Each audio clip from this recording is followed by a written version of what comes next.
In 2008, a relatively modest superhero film starring a recently controversial actor and directed by a guy best known for Elf quietly reshaped cinema. That film was Iron Man. What followed was a decade of storytelling so ambitious, so interconnected, and so commercially successful, it redefined what a movie franchise could be. Marvel Studios didn't just make superhero films, they made events. And for a time, they were unstoppable. But then came the fall. Today, the Marvel Cinematic Universe is a bloated, incoherent shell of its former self. What was once carefully crafted is now overproduced and underplanned.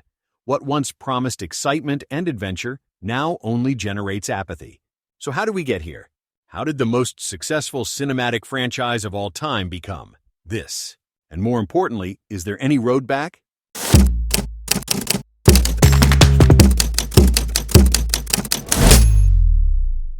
Before the MCU, superhero films were scattered, siloed, and inconsistent.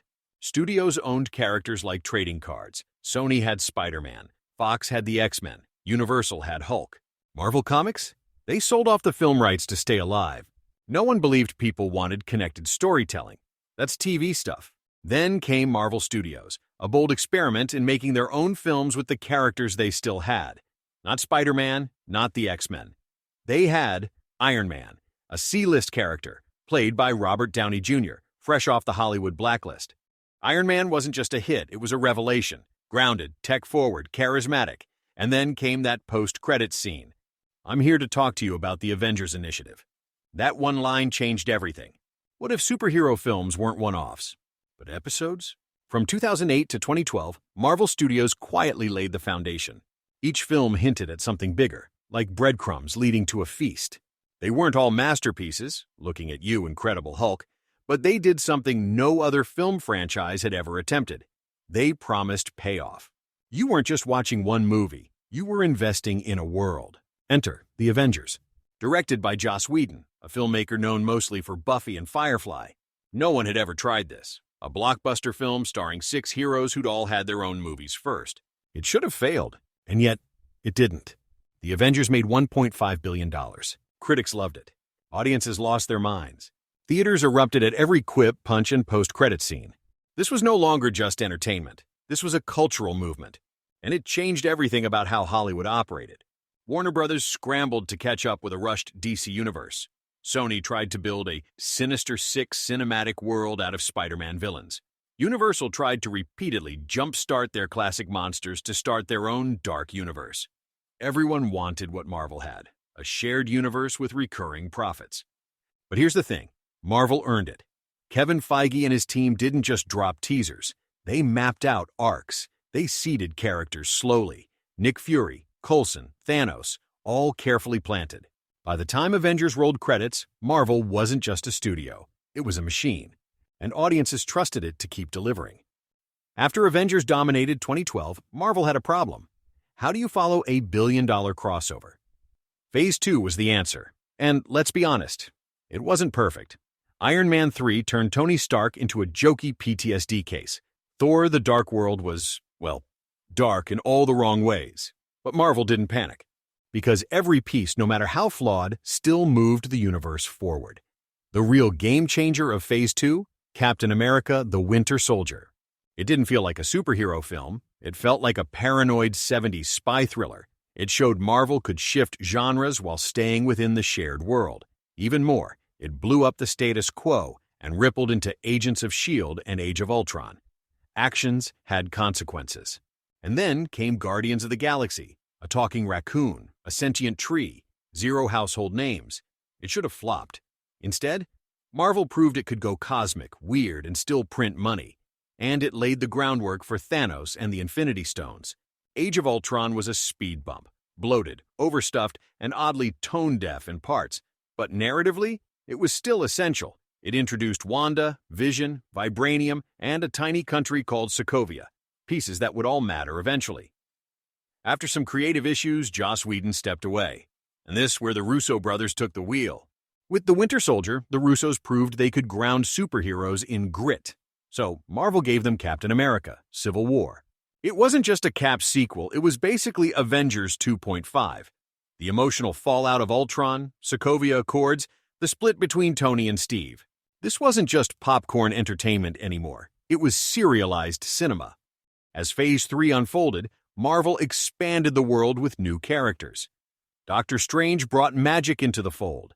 Black Panther created a cultural phenomenon. Spider-Man: Homecoming gave us the best cinematic Peter Parker in years.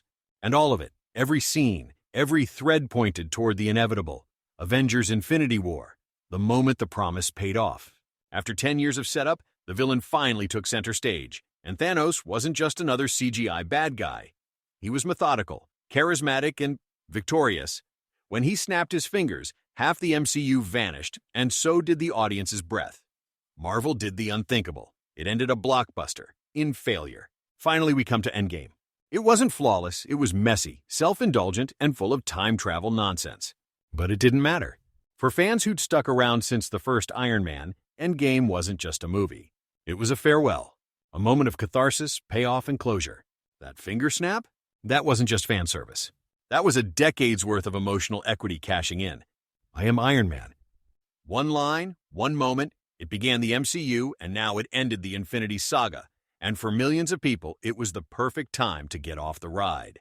Marvel had done the impossible. It took 50 years of comic book continuity, trimmed the fat, and turned it into a cohesive, beloved global story.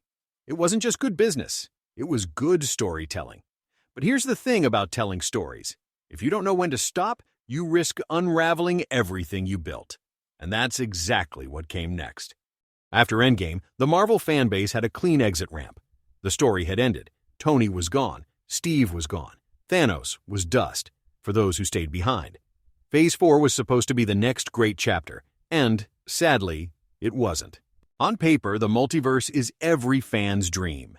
Infinite possibilities. Crossovers galore. Sam Raimi's Spider-Man, Fox's X-Men, maybe even what-if characters could be brought to life. But instead of opening doors, the multiverse broke the foundation. Why? Because the rules no longer exist. There was no blueprint, no through line, no anchor. Every show and movie played fast and loose with what multiverse even meant. Loki treated it like time travel. WandaVision treated it like a simulation. Ant-Man 3 used it to introduce Kang, who fizzled immediately. There was no consistency, no cohesion. Instead of feeling vast and mysterious, the multiverse just felt pointless. If anything can happen anywhere, why should anything matter? Worse yet, most of the new creators had no connection to the source material. Directors and writers were hired for political relevance, not because they understood comics, continuity, or character arcs. No one was talking to each other, and no one was steering the ship. Then came Disney+. Marvel, once known for 2 movies a year, suddenly became a pipeline mass producing disposable content. 4 to 6 shows per year, multiple films, post-credit scenes, teasing scenes, teasing scenes. You used to need to buy 2 tickets a year to keep up. Now you needed 60 hours of streaming time, and that's if you skipped the filler. The problem wasn't just too much content, it was too much slop, poor VFX, checkbox writing, pacing issues, stories that didn't go anywhere, characters introduced and then abandoned. The average viewer tapped out. People have lives, jobs, kids, bills. They don't want to study lore or track variant timelines just to watch characters they don't know and don't care about. Marvel used to be fun. Now, it just felt like homework. And then came the messaging. Marvel has always evolved. Early X-Men comics were metaphors for race, gender, identity. But in Phase 4, something changed. Diversity was no longer part of the story. It became the story. Flawed characters were replaced by flawless female avatars. Male leads were replaced, sidelined, or humiliated to make room. Characters couldn't have flaws because that might imply weakness.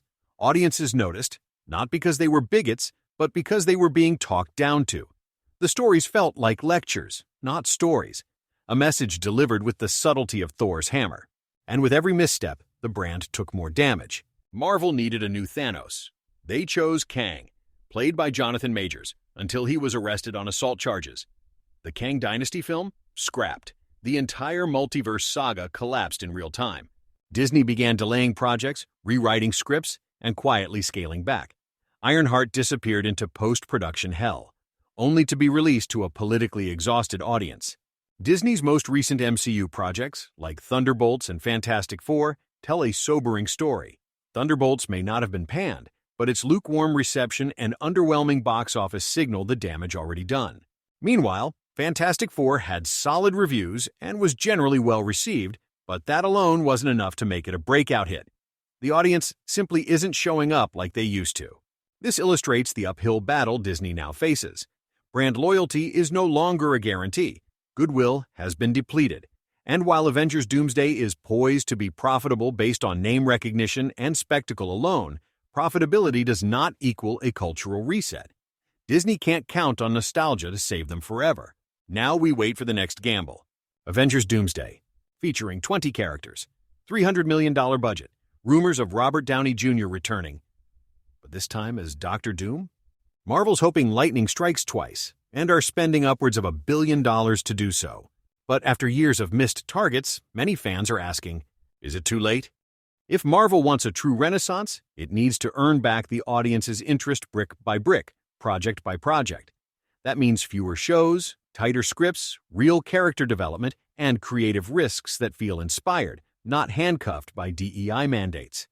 Only after years of consistent, high-quality storytelling will general audiences start to care again. Thanks so much for watching.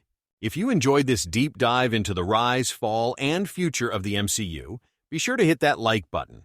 It really helps out the channel. And I'd love to hear your thoughts. Where do you see the MCU going from here? Drop a comment below and let's get the conversation started. Don't forget to subscribe if you haven't already for more essays and breakdowns like this. Until next time, stay curious, stay critical,